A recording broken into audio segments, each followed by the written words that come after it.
Hi peeps, this is Lee here from this place, Cariad. You can see the logo there as well, Kustung. So Cariad Drum Shop. Today we have with us the Drumit5 Mk2 module with the 2-box Speedlight kit as well. And as you can see from this camera angle, very nice pads, really lovely. One 10-inch pad, three little 8-inch pads. Then we have a triple zone cymbal for the ride, dual zone on the crash, good quality hi-hat on a stand as opposed to a controller and a separate hi-hat, so you probably preferred it on the stand, it's more like the real thing.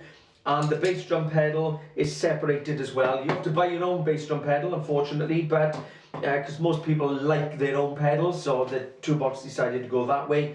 And it comes with the bass drum beater pad. So we're going to go through a few things with it.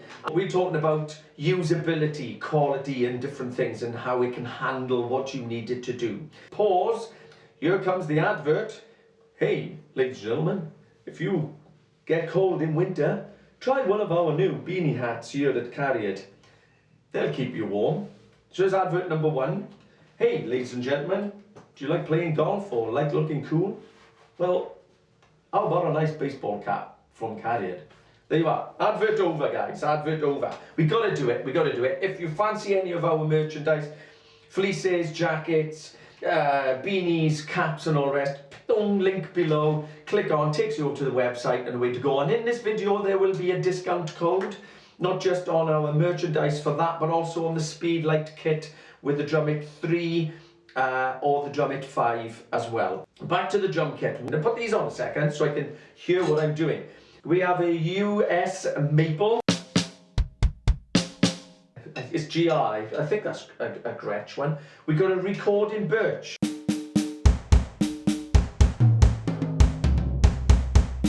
We got a Simon Phillips. Some wicked reverb on that one. Big open reverbed. Okay, dual zone again. And you've got a Simon Phillips dry. This is when he's not in a funny mood. If we're doing Simon Phillips, we should do it that way, shouldn't we?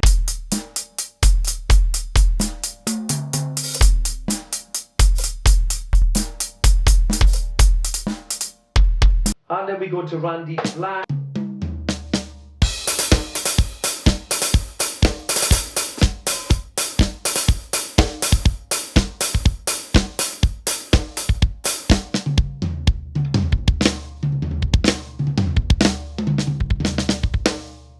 Very good. So there's loads of them, guys. And you can go all the way over to jazz, metal, studio fusion, funk, lots of different stuff with loops and so on. What are loops? Well, basically, they're just a little item of music that will just repeat every bar or every 2 bars and so on. So that's what loops are all about. I've got a little one here. Okay. And you play along to the top of them. What you can also do, boys and girls, is that you can have your own music going on, whether it's your laptop or your phone, whatever, and you can just transfer that into there. Like most modules will do, you transfer that into there, and then you've got an output either through your phones or through your PA or through your monitor speaker and so on. So in and out, music playing over the top of the tracks. So you can have some drumless tracks, whack them on, play it through there, and then you've got the effects coming through your Euros with this as well.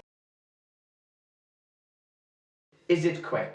What do we mean by that? Well, I'm going to put my headphones back on and talk to you then. Whenever I put these on, I start shouting. Don't know why. Right? So is it quick? What we mean by that is, can it handle multiple voices going at a reasonable pace? Speed that up a little bit.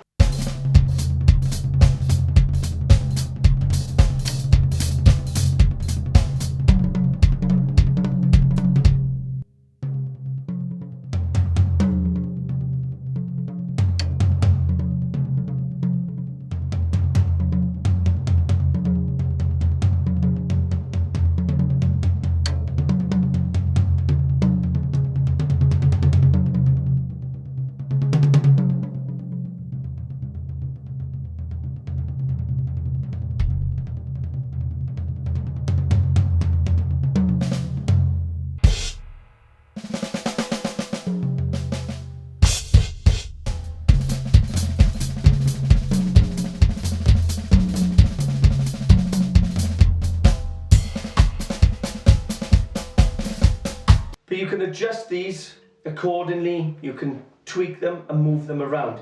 So there isn't anything that I have done on here where it can't keep up with what I'm trying to do.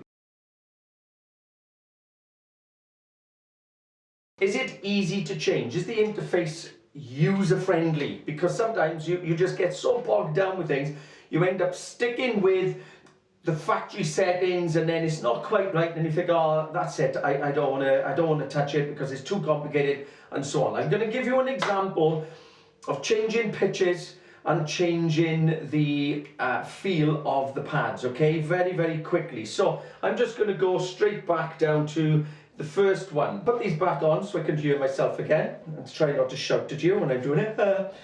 Right.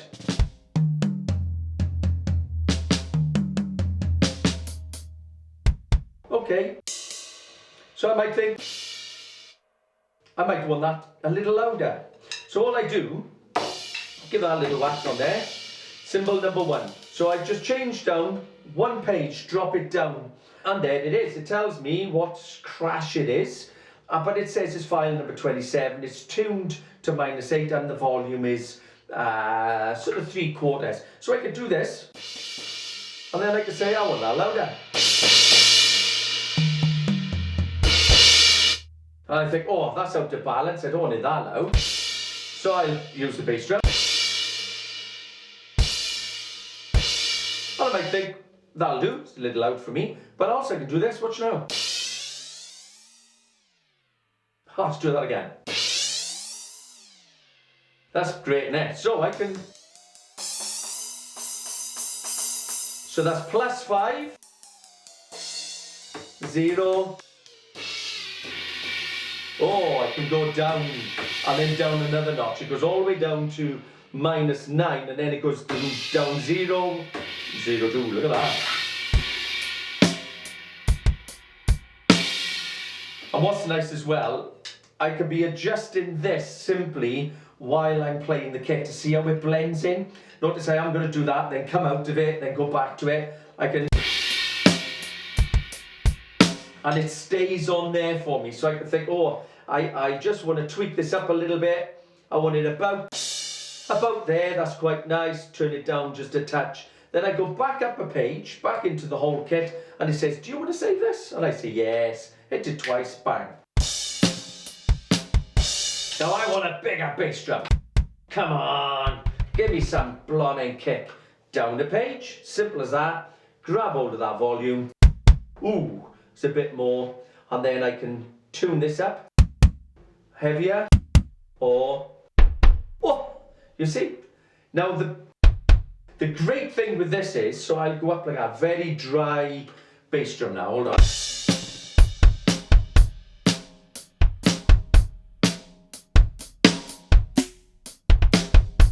Okay, so I can change the sound of the rim as well by holding more down and then hitting the snare. I can get rid of that if I want a more woody sound on that or similar sound to that. I can change the pitch again. I can alter the way that the whole thing works. Now, the other thing that I can actually do is to say, well, I can't get the frequency or the sound that I want out of that. I don't even want that symbol. I want a different symbol. So I can change the file. And completely different symbol altogether.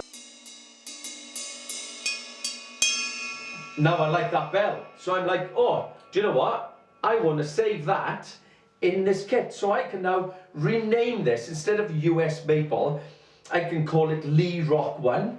Simply rename the thing, work my way through each of the pads and experiment and say, I want this sort of a...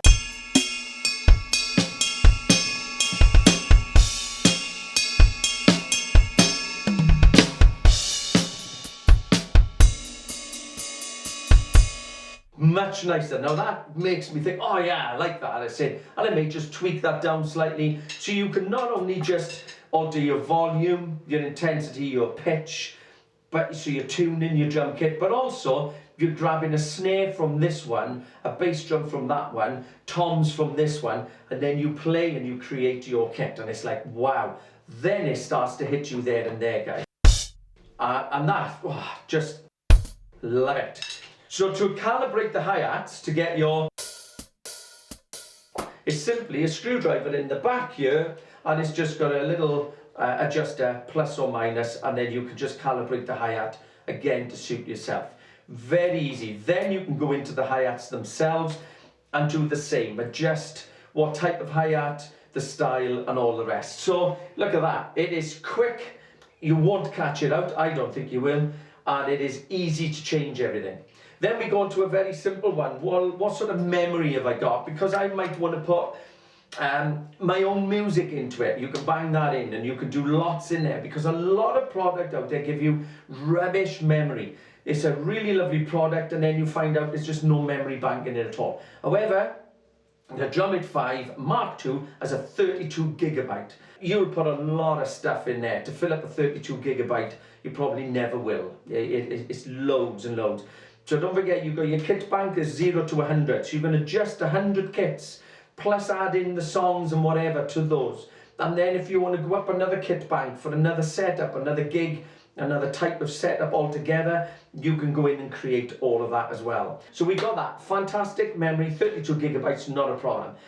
Sounds, the sounds are what they call it. It's an open source, so it'll work with other trigger systems as well. It's not restricted that they tie it all in only to themselves. But the other thing is with the sounds is they recorded snare drum, for an example, a microphone on the top, a microphone on the bottom, a microphone through the side, one over here, one down there, and then they played the snare at different volumes all the way through and recorded them all. So they're all individual stems, so there's your layers. And then what they did with the layers is to stick them into the computer, and they sucked them in and put them into here. The next thing to discuss is the back. There's 6 outputs, guys, for going on your left and right, so you can have a stereo effect. You can pan some of your drums, so if you were playing again in either recording or playing live, you can push the drums left and right a little, so you get that effect, you know, going down the speakers, as it were. So you can create that. You've got the left and right output to go into your PA. You've got your headphones coming in, but you also then got extra sockets for your monitors, or send it down to the sound guy at the front, and so on. I will do more videos, in-depth videos, about the difficulties of playing electric drum kits in a live environment when the band can't hear you. I've had discussions with customers on this. You know, you're tapping a pad, they can't hear that when they're playing full on. So it's how you monitor, or we are looking as well at doing conversions here, which we're in the process of. We've already been selling some, where there may be different types of drum heads on, so the band can hear the drums, and the audience pick up that live effect. So we'll discuss that on other videos. But you've got a good set of inputs as well, so you can have an extra cymbal, you can add an extra tom. However, what you can do is to get a splitter, because all of these toms here are stereo input, and the end of the jack plug, the first part of it, is for the center pad. The ring on the jack plug on the stereo is for the rim. So if you don't need the rims to have a sound, but you want extra toms along here, you can do that by putting a splitter in the back and then putting 2 mono pulses through, and then you program one which would naturally be the rim as that one, and then one which would be the pad as this one. Do you see what I mean? So you can do it.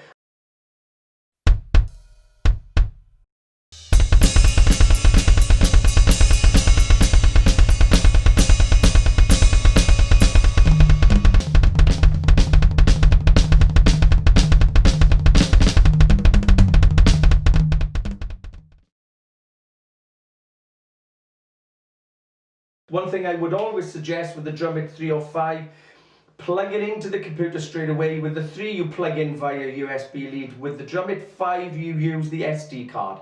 It pops out, shove it in the card reader, load it up to your computer, guys, copy all the files. Put one up on your memory cloud system, put one up on your computer or your Apple, whatever you've got, so that those files are sitting there. That means then if you use the online editor, and you experiment with this and you make a mistake and you think, oh no, what have I done? I can't get it to work anymore.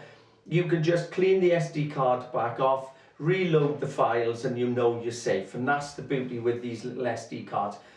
One other little tip personally is that I would replace the SD card that comes with it as the spare, as the emergency, and I would buy a full-size SD card, not the micro with an adapter. I think it's all about the speed. You don't want anything as acting as a bottleneck, you know, to information that's coming through. So I bought a quality SD card. I bought a couple of them, I've loaded them up ready, save files, and I put this one in here, and I cannot play faster than this machine can handle. Really nice little kit, and the more I'm playing around with the module, the more I'm enjoying it, if I must admit. Okay, so take care guys, over and out. Thank you very much. See you soon. Ta-ra. Bye. 3, 4. 1, 2.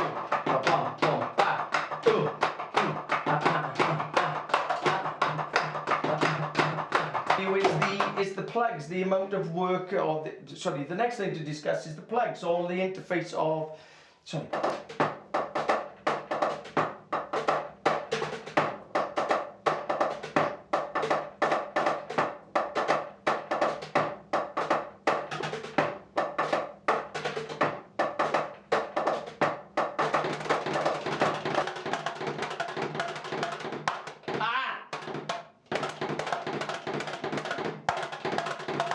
and back to single pedal.